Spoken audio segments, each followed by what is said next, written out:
Good morning, everyone. This is Ketan Devadra from Vallabh Budhi Polytechnic, Navsari. આજના વિડીયોમાં આપણે 5th semester mechanical engineering બ્રાન્ચનો manufacturing engineering 3 subject ભણશું, જેમાં આપણું કરંટ ચેપ્ટર છે નોન કન્વેન્શનલ મશીનિંગ પ્રોસેસીસ, જેની અંદર આજના વિડીયોમાં આપણે શીખીશું લેઝર બીમ મશીનિંગ વિશે. સો લેઝર બીમ મશીનિંગમાં સૌથી પહેલાં વર્ડ આવે છે લેઝર. તો લેઝરનું ફૂલ ફોર્મ શું થાય? L is four light, A is for amplification, by S is for stimulated, E is for emission of, R is radiation. So basically it is light amplification by stimulated emission of radiation. લેઝરનું full form છે, આ ખાસ યાદ રાખવું.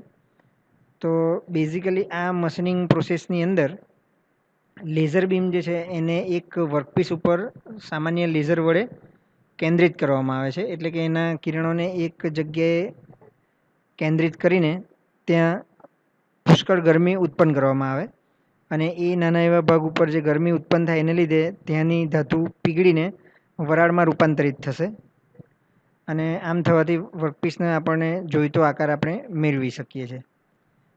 આ પ્રોસેસની અંદર ખાસ કરીને ખૂબ જ ઓછા પ્રમાણમાં જ્યારે ધાતુ દૂર કરવાની હોય ત્યારે જ એ વપરાય છે.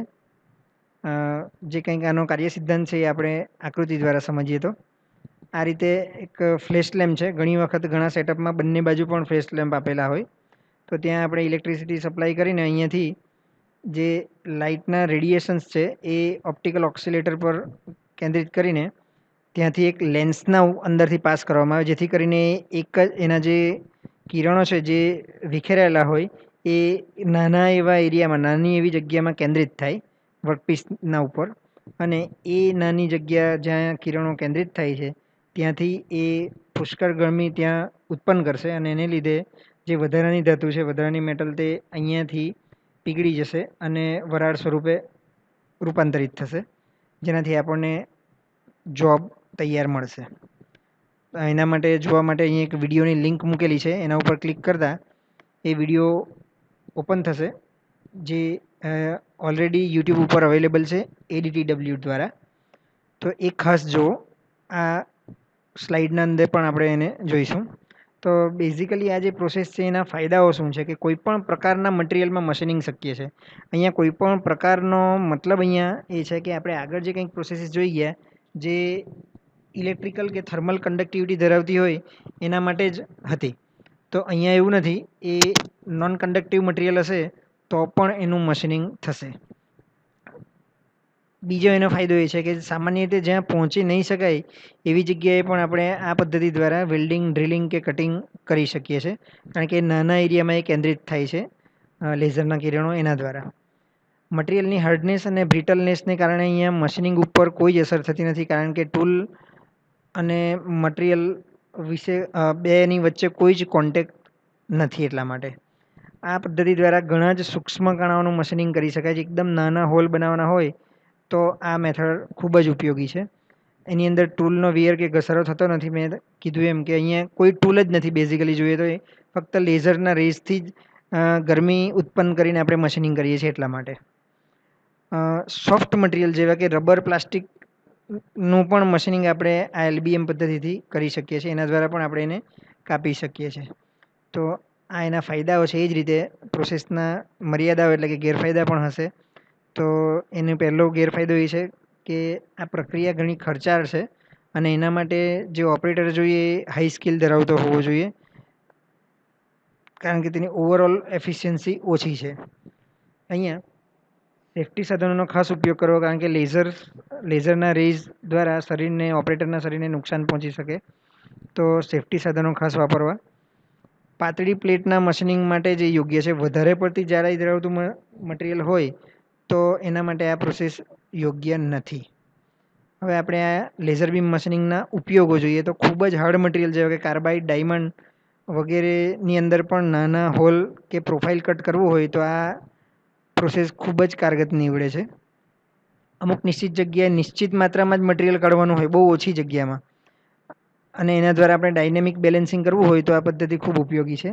ડાયનેમિક બેલેન્સિંગની અંદર જ્યારે અનબેલેન્સ માસ ખબર પડે અને એનું લોકેશન, તો એ જગ્યા ઉપરથી આપણે લેઝર બીમ મશીનિંગની મદદથી વધારાનું માસ રિમૂવ કરી નાખીએ, જેથી કરીને આખી સિસ્ટમ ડાયનેમિક બેલેન્સમાં આવે. તો આ આખી ક્રિયા માટે LBM પ્રોસેસ ખૂબ જ ઉપયોગી છે. હવે આપણે એના રિલેટેડ એક વિડીયો છે એ પણ જોઈએ. એબ્રિવેશન છે લેઝરનું light amplification by stimulated emission of radiation. આ પ્રોસેસની અંદર પાવર સપ્લાય જે આપવામાં આવે છે એ પાવર સપ્લાય દ્વારા આપણે લેઝરના રેઝ જે ક્રિએટ થાય છે એને એક નાની એવી જગ્યામાં કેન્દ્રિત કરવાના હોય. અહીંયા એના કન્ટેન્ટ આપેલા છે, આપણે એની ફિગર દ્વારા ખાસ જોઈએ. જો આ રીતે લેઝરનો હેડ છે એની અંદરથી લેઝર લાઇટ નીકળશે અને મટીરિયલને આ રીતે કટ કરતું જશે. તો વચ્ચેનું જે મટીરિયલ છે એ પીગળી જાય છે અને વરાળ સ્વરૂપે રૂપાંતરિત થઈ જાય છે. અહીંયા જો આ પાવર સપ્લાય છે, એની અંદર પાવર સપ્લાય દ્વારા બંને બાજુ ઉપર જે આપેલા છે રેન્જ અને એનું કંડક્ટર આપેલું છે, જેના દ્વારા એને કંટ્રોલ કરી શકાય. આ જે ફ્લેશ લેમ્પ છે આપણે જે આકૃતિમાં જોયું તે એક જ છે. અહીંયા તમને બે ફ્લેશ લેમ્પ જે પ્રમાણે મેં કીધું એ પ્રમાણે જોવા મળે છે. અને આ જે ભાગ છે એને એનું કેપેસિટર કહેવામાં આવે, જેના દ્વારા એની નિયમિતતાને આપણે કંટ્રોલ કરી શકીએ. હવે આ જે બે ફ્લેશ લેમ્પ છે એ બેની વચ્ચે અહીંયા રૂબી ક્રિસ્ટલ મૂકેલું છે કે જેના અંદરથી લેઝરના રેઝ નીકળશે આ રીતે, અને આ એક લેન્સ છે જેની અંદરથી એ પાસ થશે એટલે એક પોઈન્ટ ઉપર કેન્દ્રિત થશે. જે પોઈન્ટ ઉપર કેન્દ્રિત થાય છે અહીંયા ગરમીનું પ્રમાણ વધશે એટલે ત્યાંથી એ વધારાની ધાતુને પીગાડીને વરાળ સ્વરૂપે રૂપાંતરિત કરી દેશે. તો અહીંયા એનો આ રીતે આખો કાર્ય સિદ્ધાંત સમજાવેલો છે, જેની લિંક પણ તમારા મટીરિયલમાં મૂકી છે, એ ખાસ જોઈ. જો આ રીતે કટ થશે તો આખી સિસ્ટમમાં આ પ્રમાણે કન્ટિન્યુઅસલી લેઝરથી તમે વધારાનું મટીરિયલ કટ કરી શકો, અથવા હોલ ક્રિએટ કરવો હોય તો એક જ જગ્યા ઉપર એને કેન્દ્રિત કરી રાખવાથી હોલ પણ ક્રિએટ કરી શકાય છે. આપણે કીધું એ પ્રમાણેના ઉપયોગો છે engraving, welding, surface treatment, cutting, drilling વગેરે ઓપરેશન્સ આ પદ્ધતિ દ્વારા કરી શકાય છે. એડવાન્ટેજ ડિસએડવાન્ટેજ આપણે જોઈએ એ મુજબ છે. તો ખાસ આ વિડીયોની લિંક પણ મૂકેલી છે, એ પણ જુઓ. Thank you very much.